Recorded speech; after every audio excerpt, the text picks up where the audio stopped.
चल रहा है। आपके सारे सवालों के जवाब कुछ जितना मुझे ज्ञान है और जो मैंने सहा है, क्योंकि हम वो लोग हैं जो प्रैक्टिकली जमीन पे लगते हैं, हम वो लोग हैं जो बातें करके नहीं जाते। जब हम ईवीएम का मुद्दा उठाते थे, बोलते थे, तो वो कहते थे कि आपका सबूत क्या है, किस आधार पे आप अपनी बात रख रहे हो। लेकिन जब चुनाव लड़ा तब तथ्य, सबूत, पूरी वीडियोग्राफी हुई, सारे प्रमाण हमारे पास मौजूद है। सरकारें आपको ये दिखाने के लिए कि ईवीएम 100% सेफ है, ईवीएम से चुनाव होना चाहिए, कोई दिक्कत नहीं है। आरएसएस के लोग खुद ऐसी पिटीशन सुप्रीम कोर्ट में डलवाते हैं खुद, ताकि उनके मनवादी जजेस उन पिटीशंस को डिस्पोज ऑफ करें, गलत बयानबाजी करके वहां पे जानबूझ के वो बंद कर दे और दिखाएं कि देखिए उनकी पिटीशन थी और वो रद्द हो गई और ईवीएम 100% सुरक्षित है, सेफ है। ये आपको भ्रमित किया जाता है। प्राचा साहब की पिटीशन वहां पे पड़ी है, सुनवाई होती है और डिटेल में मैं नहीं इस चीज की, आई थिंक प्राचा साहब आपको खुद बताएंगे। इसी चीज के लिए हम लोगों ने ये मुहिम बड़े ईमानदारी से और बड़े दुख से ये छेड़ी है कि अगर हम नहीं लड़ेंगे तो कोई नहीं इसे लड़ेगा। और इस समय इस पॉइंट में सिचुएशन पे अगर आपको उत्तर प्रदेश में अपनी सरकार चाहिए, ईमानदार लोगों की सरकार चाहिए, अगर आपको दिल्ली में आने वाले चुनाव में अपनी भागीदारी, अपनी सरकार चाहिए, अपने लोग चाहिए, अगर आपको अपने हक अधिकार चाहिए, अगर आप नहीं चाहते कि लोग हिंदू मुसलमान के नाम पे मरे काटे जाएं, आप चाहते हो कि आपकी बहन बेटी सुरक्षित रहे, आप चाहते हो कि बच्चे बहस धर्मों पे ना करें, बच्चे शिक्षा, स्वास्थ्य, रोजगार पे बात हो, इस देश में इन सारे बिंदुओं पे बात की जाए, इस देश में महिलाओं की सुरक्षा पे बात की जाए, इस देश में भुखमरी पे बात की जाए कि अपने पड़ोसी देश से भी भारत बद से बदतर हो गया भुखमरी पे। शर्म नहीं आती?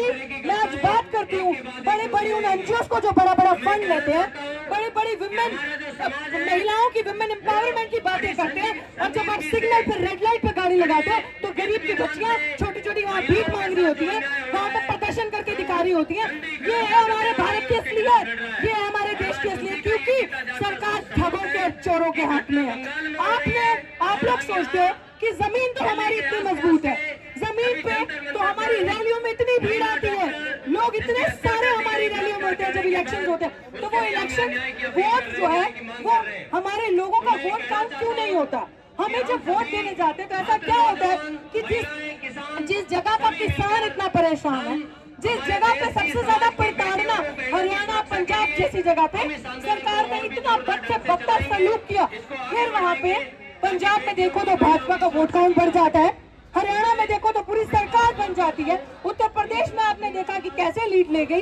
तो ये सारी चीजें सिर्फ और सिर्फ ईवीएम के तहत हो रही है। और जिन लोगों को ये चीज लग रहा है कि ईवीएम का मसला मेरा क्या करना है, जो पार्टी अभी भी गफलत की नींद में है, जिनको इस चीज का अहंकार है कि अरे हम ईवीएम नहीं ठीक है, क्या सड़कों पे जाएंगे, हमारे पीछे तो इतने लोग हैं, जिन पार्टीज को ये वहम है कि आप संविधान का नाटक करके संविधान की किताबें उठाकर सड़कों पे रैलीज निकालोगे और बोलोगे कि हम संविधान बचाने निकलेंगे और दूसरे का वोट काट के अपनी सरकार बना लेंगे, तो आप सब इस देश की अखंडता को, इस देश को कमजोर कर रहे हो। क्योंकि इस चीज से अगर आपको लग रहा है कि भाजपा आपकी संख्या से डरती है, अगर आपको लग रहा है कि आरएसएस आपकी संख्या ज्यादा आपको जीतने देगी, तो नहीं, वो साम दाम दंड भेद की राजनीति करी है। उसे पता है कि किस तरीके से सत्ता में रहना है, उसे पता है बेईमानी करके, ईवीएम का इस्तेमाल करके, ईवीएम की आपने देखा होगा कि हरियाणा में किस तरीके की वीडियोस वायरल हुई।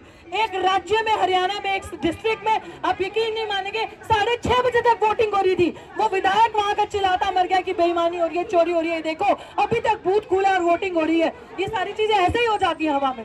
कितनी वीडियोस वायरल होती हैं कि ईवीएम सेफ नहीं है। प्राचा सर को आपने देखा कि लगातार जिस दिन से इस लड़ाई को लड़ रहे हैं, लगातार आवाज उठा रहे हैं आप सबको जागरूक करने के लिए।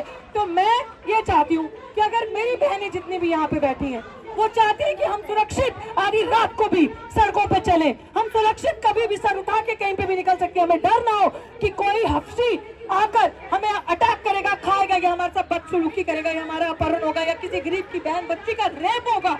तो आप लोगों को ईवीएम की लड़ाई लड़नी है, क्योंकि most of the things in this country are happening with the agenda popular propaganda. सरकार स्टेट स्पॉन्सर्ड रिलीजन बनाती है, स्टेट स्पॉन्सर्ड हेट्रेड जो है वो पैदा करती है, कम्युनल राइट्स जो है वो सरकार खुद पैदा करती है ताकि आप और हम जैसे लोग ईवीएम के बारे में बात ना करें, आप और हम जैसे लोग रोजगार बेरोजगारी के बारे में बात ना करें, भुखमरी के बारे में बात ना करें और मुद्दों से भटक जाएं और फिर सरकार की पॉपुलर प्रोपेगेंडा हेट का नैरेटिव चला के और अपनी सरकार बना ले और हम लोग फिर वहां बैठे के बैठे देखते रहे। तो आप मुझे बताएं कि आप सब कितने लोगों के पास युवा खड़े हैं, कितने लोगों के पास सरकारी नौकरी है, कितने लोग, और है किसी के पास सरकारी नौकरी है आप में से? नहीं होगी भाई, हमें पता है, क्योंकि हम जैसे जागरूक लोग इन चीजों को उठाते हैं, इन मुद्दों पे बाहर निकलते हैं।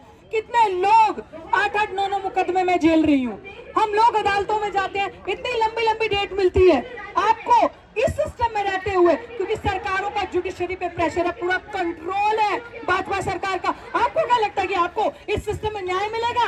आपको क्या लगता है कि आपको जस्टिस मिलेगा इस सिस्टम में जब तक आप लड़ोगे नहीं? बस हम लोगों का एक ही काम रह गया कि 85% है हम, आज के सेंसस के हिसाब से हम 92.5% है।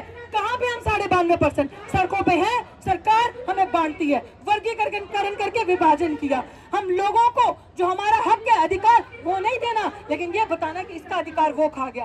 कितनी 2014 के हिसाब बाद से आपने देखा कि गरीबी, भुखमरी, हेट्रेड, निकम्मापन जितना युवाओं को भड़काना और उग्र का माहौल बढ़ गया।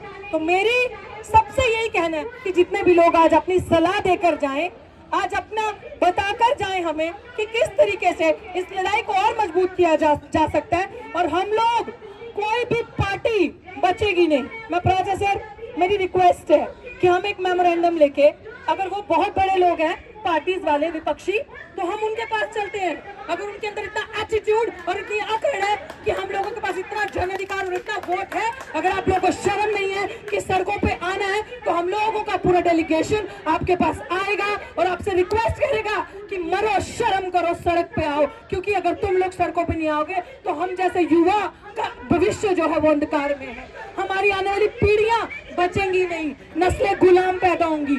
आज भी यहाँ एक एक जागरूक बंदा आया अपने हक अधिकार की लड़ाई लड़ने के लिए, और जागरूक लोग ये नहीं देखते कि भीड़ इकट्ठी हो रही है कि नहीं हो रही, ये नहीं देखते कि पड़ोसी जाएगा, वो जाएगा तो मैं जाऊंगा। जिसको अपना घर बचाना, भाई आग मेरे घर में लग रही है, जल मेरा देश रहा है, तो मेरे को दर्द होगा तो मुझे इसको संभालना पड़ेगा। तो मेरी आप सबसे विनती है कि हम सारी पार्टी का दरवाजा खटखटाएंगे, तो बोला जाएगा इस मुहिम में आओ, सड़कों पे निकलो, साथ दो और इस सरकार का तख्ता पलट करो और उन 92% लोगों की सरकार बनाओ, उन अम्बेडकरवादियों की सरकार बनाओ जिन्होंने इस देश को आजाद करने के लिए कुर्बानियां दी हैं, जिनके दादा परदादा इस देश में अपने खून पसीना बहाए। और मैं प्राउडली ये बात कह सकती हूँ क्योंकि मेरे दोनों के दोनों ग्रैंड पेरेंट्स फौजी थे, फौज में थे। मैं उस परिवार से आती हूँ जिन्होंने वो कुर्बानियां देखी है, जिन्होंने ये दर्द तकलीफ सहा है, इस देश से प्यार किया है। और मुझे ये लगता है हम सब, अगर जितने भी लोग यहाँ पे ये संदेश यहाँ से लेके जाएंगे, अगला प्रोग्राम का कॉल